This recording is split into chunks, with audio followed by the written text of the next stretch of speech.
বাবু বলছেন নষ্ট হয়ে গেছে, ডিএমসি করা লাগবে।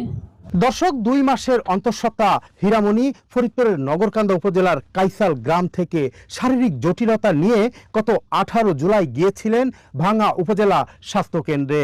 স্বাস্থ্যকেন্দ্রের পরিবার পরিকল্পনা বিভাগে গিয়ে শরণাপন্ন হন পরিদর্শিকা জাহানারা বেগমের। তিনি জানান, এই নারীর বাচ্চা অ্যাবর্শন হয়ে গেছে, তাকে ডিএনসি করতে হবে। তৎক্ষণাৎ উপায়ন্তর না দেখে 2500 টাকা ডিএনসি করতে রাজি হয়ে যান ওই নারী। বেশ যথারীতি হাসপাতালেরই একটি কক্ষে ওই নারীর ডিএনসি করা হয়, কিন্তু অবস্থার কোনো উন্নতি হয়নি। এরপর শুরু হলো নতুন খেলা, আবার করতে হবে ডিএনসি, আর তাই নতুন করে আরো 1000 টাকা দরকার। কিন্তু রফিকুল ইসলাম, নারীর স্বামী, তার আর্থিক অসঙ্গতির কারণে তিনি এই জায়গাতে টাকা খরচ করতে পারছিলেন না। বলা হলো 1000 টাকা দিতে, দিলেন আবার 1000 টাকা। এরপর বলা হলো বেসরকারি একটি ক্লিনিকে ভর্তি হবার জন্যে, কিন্তু বেসরকারি ক্লিনিকে ভর্তি হবার পরে যে টাকার যোগান দিতে হবে সেটি রফিকুল ইসলাম কোথা থেকে দিবেন? আর তাই তো তিনি শেষমেশ ভাঙ্গা উপজেলা স্বাস্থ্য কেন্দ্রেই স্ত্রীকে ভর্তি করালেন। এরপর 23 জুলাই 2026 শারীরিক অবস্থার আরো অবনতি, অবশেষে তাকে স্থানান্তর করা হলো ফরিদপুর মেডিকেল কলেজ হাসপাতালে, আর সেখানেই এখন পর্যন্ত চিকিৎসাধীন ওই নারী। দর্শক, ভাঙ্গা উপজেলা স্বাস্থ্য কমপ্লেক্সের স্বাস্থ্য ও পরিবার পরিকল্পনা কর্মকর্তা ডাক্তার সোহাগ মিয়া এ তথ্য নিশ্চিত করেছেন। তবে পরিবার পরিকল্পনা বিভাগের মা ও শিশু স্বাস্থ্য বিষয়ক medical officer doctor Ibrahim Khalil বলছেন, একজন পরিদর্শিকার ডিএনসি করার রাইট নেই, এমনকি হাসপাতালে বসে এবং টাকা নেওয়া সেটি তো প্রশ্নই ওঠে না। তাহলে কেন এমন কাজটি করলেন এই পরিদর্শিকা? দর্শক, চলুন আমরা কিছু কথা শুনে আসি রোগীর, পরিদর্শিকার এবং চিকিৎসকদের। জাহানারা, তারপরে আমার ডিএমসি করার পর 2500 টাকা আর কি দেওয়া হয়েছে না রে। ভালো লাগতেছে না রে। উনি মানে প্রথম বলছে যে এগুলি পরিষ্কার করতে 1000-1000 টাকা লাগে, নিচে কি করা যায়।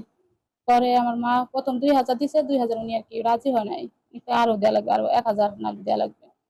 পরে আমার মা কাইন্দে দিছে যে আমার নাতিনের মুখে দিক তাকাবেন, তো জন্মের বোন কইছি।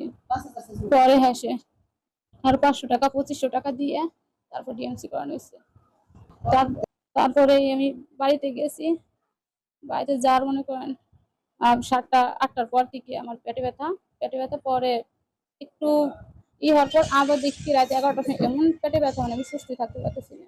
এখন আবার উনি আবার বলছিল যে তুমি বুধবার দিনকে আসো, আইসে তারপরে আমি তোমার চেক দিয়ে দেখবা না তোমার আছে কিনা, তারপর চেক দেওয়া লাগবে, এ কথা কিনে আমার বলে দিছিল।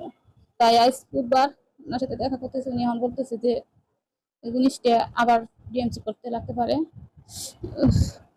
মানে আবার কিছু ওনার দেওয়া লাগবে।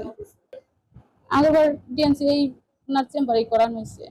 হ্যাঁ, এবার ডিএমসি কথা বলছে যে আবার কেয়ারে ভর্তি থাকতে বলছে, যে জায়গা ভর্তি থাকবে ওই জায়গা যাই আমি দেখবো আনি, ডিএমসি করলে জাতিকে করবো না।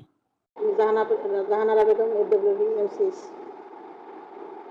কোনো টাকা নেই প্রেসক্রিপশনের বিষয়ে, তো আমি ভোল্টারিং সার্টিফিকেট দিছি আর হলো সাইটোনিস লিখে দিছি। আমাদের ট্রেনিং আছে ওষুধ লেখা, আবার আমাদের ওই এমআর করার ট্রেনিং আছে, এগুলো আছে।